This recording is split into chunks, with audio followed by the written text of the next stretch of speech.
नमस्कार दोस्तों, welcome back to our channel. तो देखिए, हम JKPSC 10+2 एग्ज़ाम के पॉलिटिकल साइंस पेपर के लिए कुछ इम्पोर्टेंट क्वेश्चंस को डिस्कस कर रहे हैं और इस सीरीज में हम टोटल 1000 क्वेश्चंस को डिस्कस करने वाले हैं। ऑलरेडी हम 600 प्लस क्वेश्चंस को डिस्कस कर चुके हैं। तो अगर आप पहले वाले वीडियोस नहीं देखे हैं तो चैनल पर जाकर देख सकते हैं। आज हम आगे की क्वेश्चंस को डिस्कस करने वाले हैं। पर वीडियो शुरू करने से पहले एक इम्पोर्टेंट इन्फॉर्मेशन, अगर आप अपने प्रिपरेशन को और भी ज़्यादा मजबूत करना चाहते हैं और अपने कंसेप्चुअल क्लैरिटी लाना चाहते हैं तो आप हमारे JKPSC 10+2 लेक्चरशिप कोर्स को बाय कर सकते हैं। इससे आपके प्रिपरेशन बहुत अच्छा हो जाएगा। कोर्सेज के लिए आप हमारे ऐप और वेबसाइट पढ़ो तो ऐसे विजिट कर सकते हैं। और अगर आप इस वीडियो के PDF चाहते हैं तो इस वीडियो के PDF भी आपको हमारे ऐप पढ़ो तो ऐसे पर मिल जाएंगे। तो ज़रूर हमारे ऐप प्ले स्टोर से डाउनलोड कर लीजिएगा। तो चलिए वीडियो को शुरू करते हैं। तो देखिए, first question, which of the following is not a primary source of international law. तो इनमें से कौन सा इंटरनेशनल लॉ के प्राइमरी सोर्स नहीं है? Treaties, customary practices, UN security council resolutions या फिर general principles of law recognised by civilised nations. तो इसका जो करेक्ट आंसर है वो है option number C, UN security council resolutions जो है वो इंटरनेशनल लॉ के प्राइमरी सोर्स नहीं है। बाकी सभी के सभी प्राइमरी सोर्स है। ट्रीटीज भी प्राइमरी सोर्स है, कस्टमरी प्रैक्टिसेस भी प्राइमरी सोर्स है और general principles of law recognised by civilised nations ये भी प्राइमरी सोर्सेस है। तो नेक्स्ट क्वेश्चन को देखते हैं, which of the following is a subsidiary source of international law. तो सब्सिडियरी सोर्स इंटरनेशनल लॉ के इनमें से कौन सा है? General principles of law, customs, scholarly writings and judicial decisions and treaties. तो थोड़ी देर पहले ही पढ़ा कि ये जो है ये प्राइमरी सोर्स है ना, तो ये तो सब्सिडियरी सोर्स नहीं होगा। तो इसलिए option number C is the correct answer. जो स्कॉलरली राइटिंग्स होता है और जुडिशियल डिसीजंस होते हैं वो subsidiary sources of international law होते हैं। और ये इस PDF में बहुत ही अच्छे से एक्सप्लेन किया गया है एक्सप्लेन सेक्शन में, तो PDF को डाउनलोड कर लीजिएगा तो बहुत कुछ आपको पता चलेगा। तो नेक्स्ट क्वेश्चन को देखते हैं, the Geneva conference on the law of the sea 1958 dealt with. तो Geneva conference on the law of the sea किस चीज के बात करता है? UN चार्टर एनफोर्समेंट की, रूल्स गवर्निंग आउटर स्पेस की, या फिर territorial sea and high seas की बात करता है, या फिर फिशरीज एग्रीमेंट्स ओनली। तो इसका जो करेक्ट आंसर है वो है ऑप्शन नंबर सी, जो territorial sea and high sea इस चीज से डील करता है Geneva conference on the law of the sea. ठीक है, नेक्स्ट क्वेश्चन को देखते हैं, the contiguous zone extends up to. तो कॉन्टिजियस जोन कितने दूर तक एक्सटेंड होते हैं? 12 nautical miles, 24 nautical miles, 200 nautical miles या फिर 50 नॉटिकल माइल्स। तो इसका जो करेक्ट आंसर है वो है option number B, 24 nautical miles तक कॉन्टिजियस जोन एक्सटेंड होते हैं। तो ये नॉटिकल माइल्स क्या है ना? तो देखिए, हम जब डिस्टेंस तो देखिए ये इंडिया है। अगर इंडिया, एक मिनट, अगर हम इंडिया मान लो, इंडिया है, इंडिया के तीनों साइड सी है ना, तो ये जो सी एरिया है, इस सी एरिया में कितने दूर तक मतलब कि इंडिया के एरिया है, उस चीज को हम the law of the sea से डिफाइन करते हैं ना, कोई भी स्टेट के पास। तो बेस लाइन होता है किसी भी स्टेट के समुद्र मतलब सी के ऊपर, बेस लाइन से जो 12 माइल्स नॉटिकल माइल्स हम सी के डिस्टेंस मापने के लिए यूज करते हैं, किलोमीटर नहीं यूज करते हैं, नॉटिकल माइल्स यूज करते हैं। तो 12 नॉटिकल माइल्स तक होता है इस स्टेट की टेरिटोरियल, मतलब टेरिटोरियल सी एरिया। ओके, टेरिटोरियल सी, उसके बाद आता है सी मतलब बेस लाइन से 24 नॉटिकल माइल्स तक कॉन्टिजियस जोन। ओके, एंड उसके बाद 200 माइल्स नॉटिकल माइल्स तक आता है EEC एक्सक्लूसिव इकोनॉमिक जोन। ठीक है, तो ये सभी के सभी इंटरनेशनल मतलब कि लॉ ऑफ द सी के अंदर आता है। तो कॉन्टिजियस जोन कितने 24 नॉटिकल माइल्स तक एक्सटेंड होता है कॉन्टिजियस जोन। आशा करता हूँ समझ में आया होगा, लॉ ऑफ द सी से ये डिफाइन होता है। नेक्स्ट क्वेश्चन क्या है, which body resolves disputes related to UNCLOS। तो ये जो लॉ ऑफ द सी से रिलेटेड जो डिस्प्यूट होते हैं तो कौन से जो इंस्टीट्यूशन है, कौन से जो बॉडी है वो रिजॉल्व करता है? ICJ, UNGA, international tribunal for the law of the sea, या फिर WTO। तो इसका correct answer option number C, obviously international tribunal for the law of the sea. Next question को देखते हैं, the constitutive theory of recognition holds that, मतलब state को जो रिकॉग्नाइज किया जाता है ना, तो उसका कॉन्स्टिट्यूटिव जो थ्योरी है वो किस चीज की बात करता है? Recognition is irrelevant to statehood, मतलब इररेलेवेंट होता है। A state exist only when recognised by other states, मतलब कि जब एक स्टेट को अदर स्टेट्स जो होते हैं वो रिकॉग्नाइज करते हैं तब जाकर वो एक स्टेटहुड के, मतलब स्टेट के हिसाब से आते हैं। Recognition must be granted by the UN से रिकॉग्निशन होता है, ग्रांट होना चाहिए। या फिर only democracies can be recognize, या फिर सिर्फ और सिर्फ डेमोक्रेसी को ही रिकॉग्नाइज किया जाएगा कॉन्स्टिट्यूटिव थ्योरीज के द्वारा, मतलब कॉन्स्टिट्यूटिव थ्योरी के थ्योरी ये चीज की बात करता है। तो कॉन्स्टिट्यूटिव थ्योरी ये बोलता है कि अगर कोई स्टेट को सभी स्टेट रिकॉग्नाइज करता है तो भी वो स्टेट माना जाएगा। A state exist only when recognised by other states, तो ये कॉन्स्टिट्यूटिव थ्योरी है। नेक्स्ट क्वेश्चन क्या है? ये नेक्स्ट थ्योरी है डिक्लेरेटरी थ्योरी। तो declaratory theory of recognition of states ये कहता है कि only the UN can recognise states, या फिर states existence is independent of recognition, या फिर रिकॉग्निशन इज कंपलसरी, या फिर रिकॉग्निशन रिवोक्स सॉवरेनिटी। तो इसका जो करेक्ट आंसर है वो है ऑप्शन नंबर बी। तो ये इंडिपेंडेंट ऑफ रिकॉग्निशन है, मतलब कि एक स्टेट की जो एग्जिस्टेंस है वो किसी दूसरे स्टेट्स के रिकॉग्निशन की जरूरत नहीं हो सकती, ना दे तो भी चलेगा, है ना, तो भी वो स्टेट एग्जिस्ट करेगा।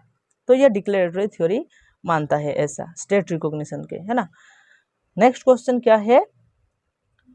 ए स्टेट में acquire territory through all of the following, तो एक्सेप्ट, तो एक स्टेट टेरिटरी को एक्वायर कर सकता है इनमें से सभी के सभी, बट एक चीज को छोड़ के, एक्सरेशन, सेशन, ऑक्यूपेशन, इन तीनों चीजों से ऑक्यूपाई कर सकता है कोई भी टेरिटरी को, बट पायरेसी से ऑक्यूपाई नहीं कर सकता, ये इलीगल है। तो D is the correct answer, ठीक है। पायरेसी को छोड़ के बाकी सभी तरीके से टेरिटरी को ऑक्यूपाई कर सकता है कोई भी स्टेट। नेक्स्ट क्वेश्चन को देखते हैं, treaties are governed primarily by which international instrument. तो जो ट्रीटीज होता है वो ट्रीटीज को गवर्न किया जाता है कौन से इंस्ट्रूमेंट्स के द्वारा? Geneva convention, Vienna convention on the law of treaties, या फिर हैग रेगुलेशंस, या फिर चार्टर ऑफ पेरिस। तो इसका जो करेक्ट आंसर है वो है option number B, Vienna convention on the law of treaties. Next question को देखते हैं, a treaty becomes binding on a state when. तो एक ट्रीटी जो होते हैं वो ट्रीटी बाइंडिंग हो जाता है कब? जब वो साइन होता है, या फिर जो इट इज पब्लिश होता है, या फिर जब रेटिफाइड होता है, या फिर it is presented in court. तो इसका जो करेक्ट आंसर है वो है ऑप्शन नंबर सी, जब रेटिफाइड हो जाता है कोई भी ट्रीटी तो वो मतलब कि बाइंडिंग हो जाता है, ठीक है, मानना ही मानना होगा। तो a treaty becomes binding on a state when it is ratified. Next question को देखते हैं, the use of force in international relations is governed bye.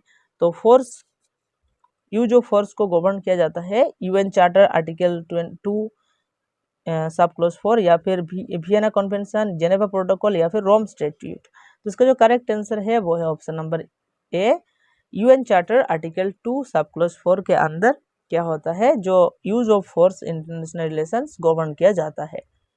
Next question को देखते हैं, the common but differentiated responsibilities CBDR, common but differentiated responsibilities principle appears in, कहाँ पर appear हुआ था ये जो प्रिंसिपल है, common but differentiated responsibilities? Outer space treaty, Rio declaration 1992, Geneva protocol, या फिर UNCLOS जो लॉ ऑफ द सी होता है। तो इसका correct answer option number B, Rio declaration 1992 में CBDR जो है वो अपीयर हुआ था, ठीक है, रियो डिक्लेरेशन। नेक्स्ट क्वेश्चन को देखते हैं, UN peace keeping operations are, तो UN peace keeping operations are enforced by security council under chapter 6-7 या फिर चैप्टर 7, या फिर इनिशिएटेड बाय आईसीजे, या फिर ऑलवेज मिलिट्री इन्वेजन्स, या फिर only deployed in the middle east. तो इसका करेक्ट आंसर है ऑप्शन नंबर ए, जो पीस कीपिंग ऑपरेशंस होते हैं यूएन की, वो एनफोर्स किया जाता है by security council under chapter 7। ठीक है, नेक्स्ट क्वेश्चन को देखते हैं, which country is not party to the UNCLOS treaty, मतलब law of the sea treaty as of 2025, मतलब कि इस लॉ ऑफ द सी के अंदर नहीं आता है, नॉट पार्टी। तो France, India, USA and Germany. तो इसका करेक्ट आंसर है सी, यूएसए। यूएसए जो है वो लॉ ऑफ द सी मतलब कि UNCLOS की पार्टी नहीं है, क्योंकि वो रेटिफाइड ही नहीं किया है मतलब कि इस ट्रीटी को, है ना। United States signed but has not ratified, तो due to concerns over sovereignty in deep sea mining regulations, तो इसलिए तो USA is the correct answer. Which of the following treaties primarily governs climate change mitigations, तो इनमें से कौन सा treaty है जो प्राइमरीली गवर्न करता है क्लाइमेट चेंज मिटिगेशंस के ऊपर। तो UNCLOS नहीं होगा, Geneva convention, Paris agreement, UN chart. तो इसका करेक्ट आंसर है ऑप्शन नंबर सी, जो पेरिस एग्रीमेंट है वो। ठीक है, नेक्स्ट क्वेश्चन को देखते हैं, which of the following does not fall under the jurisdiction of ICJ, तो इंटरनेशनल कोर्ट ऑफ जस्टिस इसके जुरिसडिक्शन में नहीं आता है। डिस्प्यूट्स बिटवीन स्टेट्स, ये तो आता ही है। Prosecution of individuals for war crimes, तो ये नहीं आता है ICJ के जुरिसडिक्शन में, ये ICC के जुरिसडिक्शन में आता है ना। एडवाइजरी ऑप्शंस और टू UN ऑर्गन्स, ये भी आता है। इंटरप्रिटेशन ऑफ इंटरनेशनल ट्रीटीज, ये भी आता है ICJ के अंदर, बट ये जो इंडिविजुअल्स फॉर वार क्राइम्स जो प्रोसिक्यूशन होता है वो नहीं आता, वो ICC के अंदर होता है, इंटरनेशनल क्रिमिनल कोर्ट के अंदर, है ना। तो UNEP united nations environment programme was established after, तो UNPP कब एस्टेब्लिश हुआ था, Kyoto protocol, Stockholm conference 1972, Rio earth summit, या फिर कैनकन एग्रीमेंट। तो इसका करेक्ट आंसर है option number B, Stockholm conference के बाद एस्टेब्लिश हुआ था UNEP united nations environment programme.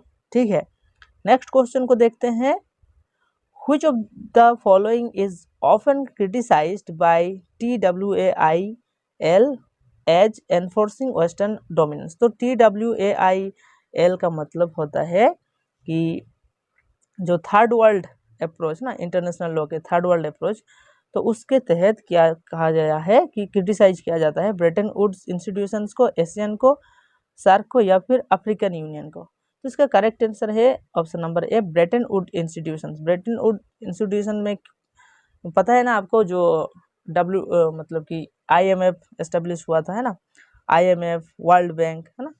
तो हाँ, the third world approaches to international law often criticises the Bretton Woods institutions such as International Monetary Fund, है ना, और World Bank for perpetuating western dominance, है ना, वेस्टर्न डोमिनेंस की वजह से क्रिटिसाइज किया जाता है।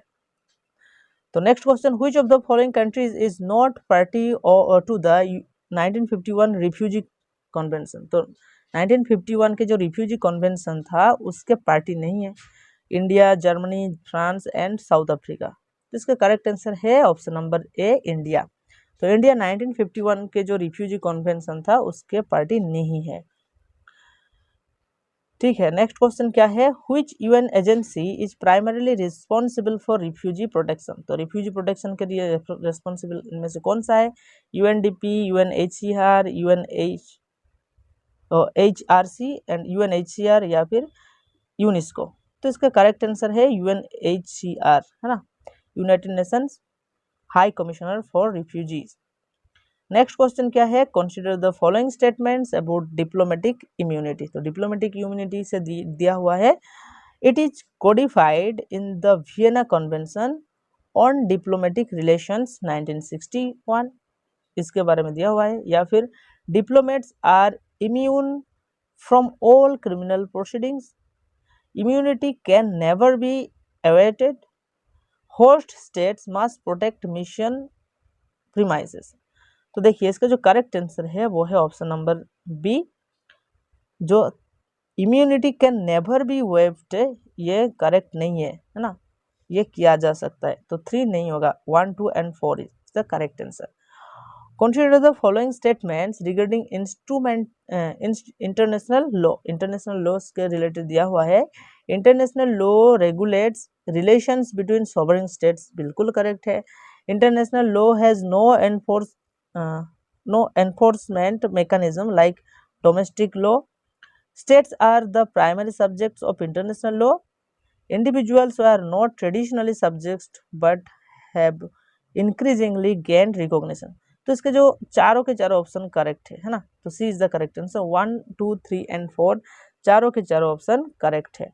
नेक्स्ट क्वेश्चन क्या है, consider the following statements, law of the sea से रिलेटेड है। Territorial sea extends up to 12 nautical miles, थोड़ी देर पहले हमने पढ़ा।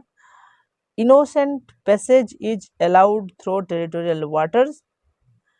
Continental shelf extends up to 350 nautical miles. Flag state has no responsibility for ships on the sea. तो 4 नहीं होगा, तो ये तीनों करेक्ट है। 4 नहीं होगा, मतलब option number A is the correct answer, है ना। तो रिस्पॉन्सिबल होते हैं, नो रिस्पॉन्सिबिलिटी तो नहीं होगा ना, A is the correct answer. Next question क्या है, regarding recognition of states in international law, recognition से रिलेटेड दिया हुआ है। Constitutive theory holds that recognition creates statehood, हाँ ये बिल्कुल सही है, रिकॉग्निशन से ही स्टेटहुड आता है। Declaratory theory suggest statehood is independent of recognition, हाँ ये भी सही है। डिक्लेरेटरी थ्योरी कहता है कि इंडिपेंडेंट होता है, कोई किसी का रिकॉग्निशन की जरूरत नहीं होता है। Recognition can be de facto और डी ज्यूरी, ये भी सही है। Recognition is mandatory once a state declare independence, ये मैंडेटरी नहीं होता है ना, तो A is the correct answer, ठीक है। नेक्स्ट क्वेश्चन को देखते हैं, consider the following statements regarding third world and international law. तो third world and international law supports the idea of common heritage of mankind, critic unequal participation of developing countries in global law making, justifies colonial expansion, seeks reform and not abandonment of international law। तो इसका जो correct answer है वो है option number A, 1, 2 and 4 is the correct answer, जो colonial expansion को justified नहीं करता है, कभी भी जस्टिफाइड नहीं करेगा third world approach to international law, है ना। तो इसका भी option A is the correct answer. तो इसके साथ क्वेश्चन खत्म होता है। अगर वीडियो अच्छा लगा तो एक लाइक एंड कमेंट कर दीजिएगा और चैनल को सब्सक्राइब कर दीजिएगा फॉर मोर वीडियोस। और इस वीडियो के पीडीएफ के लिए आप हमारे ऐप को डाउनलोड कर लीजिएगा प्ले स्टोर से, पढ़ो तो ऐसे ऐप, उधर फ्री पीडीएफ सेक्शन में आपको बिल्कुल फ्री में इस वीडियो के पीडीएफ मिल जाएंगे।